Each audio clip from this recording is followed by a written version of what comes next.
Qu'est-ce que tu l'avais même pas branché? Mais non, pas besoin. Ben là.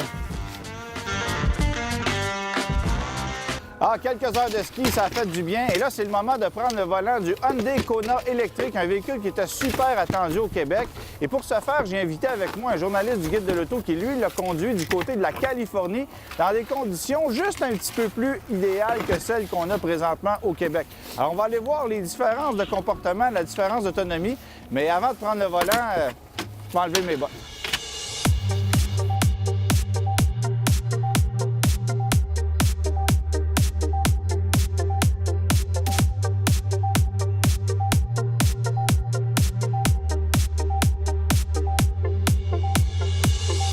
Il y a des bosses, hein? Ouais, puis il est raide, hein, le Kona, quand même. C'est plus un char qu'un VUS. Pour moi, là, appeler ça un VUS... Ah, c'est une voiture. C'est une voiture sous-compacte.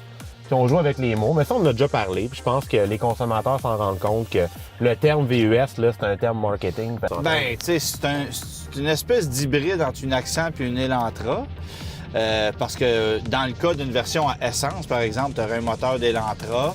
Tu n'as pas exactement le châssis d'une Accent, mais en termes de dimension intérieure, c'est pas bien plus grand. Non. On s'entend, là. La coupe du design ressemble beaucoup à celui d'une Elantra hatchback, oui. Ça fait avec un petit mélange d'ionique, là.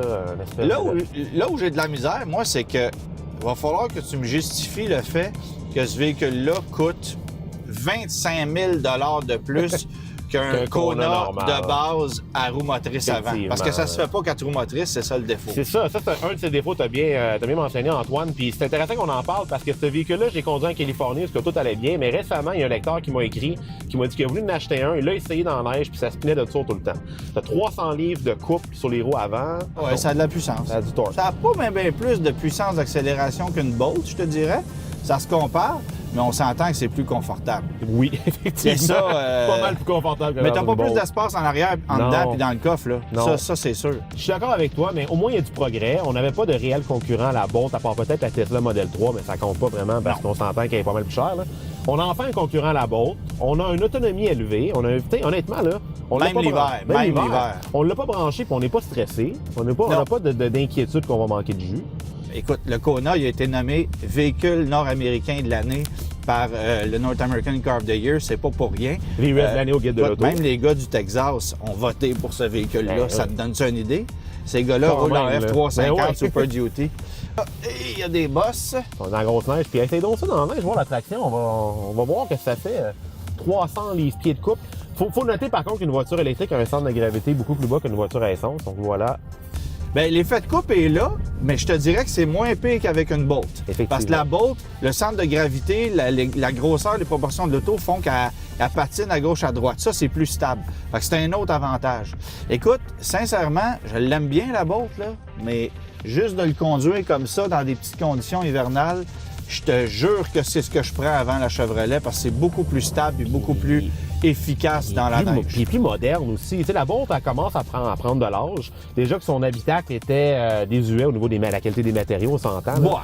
C'était plus, là. Puis, il y a des choses que j'aime. Le fait que c'est une Hyundai, on va s'entendre que les systèmes multimédia de Hyundai sont réussis. Ouais. C'est simple, c'est convivial. Ouais. Je veux voir de l'information sur mon autonomie. Je veux voir qu'est-ce qui tire du jus. C'est facile à comprendre. Ben, la Tu sais, Bolt aussi, oui, remarque. c'est vrai. sais- Mais GM sont forts, ces systèmes multimédia Ouais. aussi. La conclusion, c'est que j'aime beaucoup le Kona, sauf que je le trouve cher. Et j'ai hâte qu'on soit capable de baisser la facture un petit peu. Parce que là, en plus, chez les concessionnaires, pas besoin de te dire qu'on ne négocie pas de 5 sous. Non. Hein, Tu vas payer le full price. Ben ouais. Mais au moins, t'as encore le rabais de 8 000 t'as un crédit aussi si t'achètes une borne à la Pour maison. le peu de temps qui va rester là, parce Ouais. que j'ai comme le feeling qu'on a un gouvernement qui risque de changer d'idée. Ouais, non, malheureusement, oui. Mais écoute, pour l'instant, c'est possible d'avoir un bon rabais. Puis moi aussi, je l'aime, le Kona. Puis d'ailleurs, c'est pour ça qu'on l'a nommé, toute l'équipe du Guide de l'auto, unanimement, on l'a nommé le VUS de l'année. Puis je pense qu'on s'est pas trompé. Hein. Sauf que c'est un auto. Ouais, c'est vrai. Sans aucun doute, le Kona électrique, c'est un des meilleurs véhicules électriques du marché et c'est pas pour rien que ça a gagné le prix du véhicule de l'année. Par contre, pour le prix d'un Kona électrique, on obtient 2 Kona à essence, quand même.